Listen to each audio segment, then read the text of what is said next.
ప్రకృతిలో ఉన్న చెట్లలో రావి చెట్టు ఒకటి. ఈ చెట్టు ఎక్కడైనా ఏదైనా పరిస్థితుల్లో పెరిగి ప్రత్యేకతను చాటుకుంటుంది. పద్మపురాణంలో రావి చెట్టును విష్ణు స్వరూపంగా చెప్పబడింది. తైత్తరీయ సంహితలో ఈ చెట్టు అత్యంత పవిత్రమైనదిగా పేర్కొంది.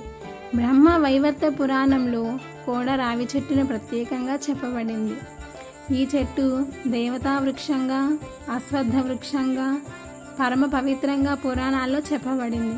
గౌతమ బుద్ధునికి రావి చెట్టు కింద జ్ఞానం వచ్చింది. అందుకే దీనిని బోధి వృక్షం అంటారు. రావి చెట్టు విభిన్న భాగాలలో విష్ణువు వాసం చేస్తాడని పురాణాలు చెబుతున్నాయి. ఈ చెట్టు నుండి వచ్చే గాలి వాతావరణ కాలుష్యాన్ని తగ్గిస్తుంది.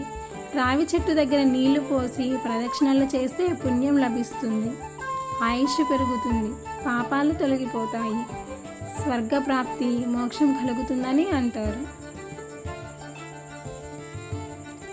ఈ చెట్టు పితృదేవతలకు కూడా పూజ్యంగా ఉంది. భగవద్గీతలో కూడా ఈ చెట్టును విశిష్టమైనదిగా చెప్పారు.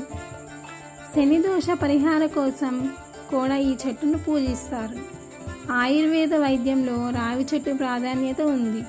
ఈ చెట్టు కింద యజ్ఞాలు, హోమాలు, వ్రతాలు, పురాణాలు చేయడం, వినడం సత్ఫలితాలను ఇస్తుందని పురాణాలు చెబుతున్నాయి.